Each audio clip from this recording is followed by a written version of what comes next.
జిల్లా గురజాల నియోజకవర్గ మాజీ ఎమ్మెల్యే కాసు మహేష్ రెడ్డిని పొందుగుల చెక్ పోస్ట్ వద్ద అదుపులోకి తీసుకున్నారు దాచేపల్లి పోలీసులు. ఆంధ్ర రాష్ట్రంలో ఇంత దారుణమైన పరిస్థితి బహుశా గతంలో ఎప్పుడు చూడలేదు. పక్క రాష్ట్రానికి వచ్చి అక్కడ కూడా మరి పోలీసు వారి చేత ప్రతిపక్షాలని గొంతు నొక్కుతూ ఆపిస్తున్నారంటే ఇంతకన్నా దారుణమైన పరిస్థితి ఉండదు. ఈ రోజున మేము నిరసన తెలియజేస్తుంది దేని కొరకో ఆంధ్ర రాష్ట్ర ప్రజలు అర్థం చేసుకోవాలి. ప్రతి పేదవాడు కేవలం 30,000 రూపాయలకే సంవత్సరానికి వైద్య విద్యని అభ్యసించేటట్టు చర్యలు చేపట్టాడు జగన్మోహన్ రెడ్డి గారు. ఆలోచించండి, సంవత్సరానికి 30,000 అంటే స్కూల్లో 10వ క్లాస్ కన్నా తక్కువ ఫీజులు. కానీ చంద్రబాబు నాయుడు గారు ఈ రోజున సంపద సృష్టిస్తానని చెప్పి ఎలక్షన్స్ ముందు, ఈరోజు ఎలక్షన్స్ అయి గెలిచిన తర్వాత జగన్మోహన్ రెడ్డి గారు సుమారు 10-15 వేల కోట్ల సంపద సృష్టిస్తున్న మెడికల్ కాలేజెస్ని అప్పనంగా అమ్ముకోబోతున్నాడు.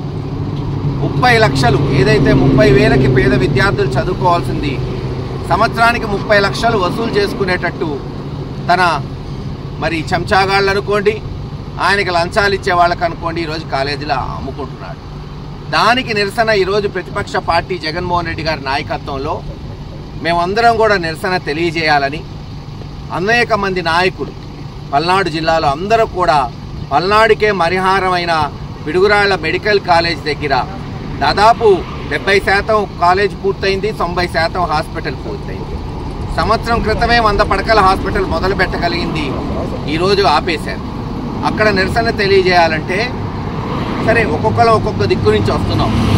మేమేమో తెలంగాణ నుంచి పోదామని ప్రయత్నిస్తుంటే తెలంగాణలో కల్లా వచ్చి పక్క రాష్ట్రం కల్లా వచ్చి పోలీసులు ఈరోజు ఆపుతున్నారు. పాపం వాళ్ళని చూస్తే కూడా జాలేస్తుంది. ఎందుకంటే వాళ్ళ పిల్లలు కూడా 30,000కే చదువుకునే అవకాశం ఇది వచ్చే భవిష్యత్ తరాలు. వాళ్ళు కూడా అంటున్నారు, మా కర్మ సార్ ఏం చేస్తాం, మా పిల్లల భవిష్యత్ కొరకు మీరు పోరాడుతుంటే మిమ్మల్ని ఆపాల్సి వస్తుంది, అరెస్ట్ చేయాల్సి వస్తుంది అని. ఏది ఏమైనా ఈ ఉద్యమం ఈరోజు ఆగదు. ఓ రోజు ఆపుతారు, 2 రోజులు ఆపుతారు, ఎల్లకాలం మీదికి తాగదు కదా. తప్పకుండా ఈ ఉద్యమాన్ని జగన్మోహన్ రెడ్డి గారి నాయకత్వంలో ముందుకు తీసుకెళ్తాం. త్వరలో నేను ఒకటే చెప్తున్నా, ఈ రాష్ట్రంలో ఉన్న వైఎస్ఆర్సీపీ నాయకులకి, కార్యకర్తలకి, ప్రజా సంఘాలకి, జర్నలిస్టులకి, భక్తులకి, అన్ని పార్టీల వారికి ఎవరెవరైతే ఈ మెడికల్ కాలేజ్ అమ్మకాలను వ్యతిరేకిస్తున్నారో ఒక సెల్ఫీ ఛాలెంజ్ మొదలు పెడదాం. ప్రతి ఒక్కళ్ళం హాస్పిటల్ దగ్గరికి పోయి ఒక ఫోటో తీసుకొని down down Chandrababu Naidu, save medical college, ఎందుకంటే ఇది ప్రజల ఆస్తి.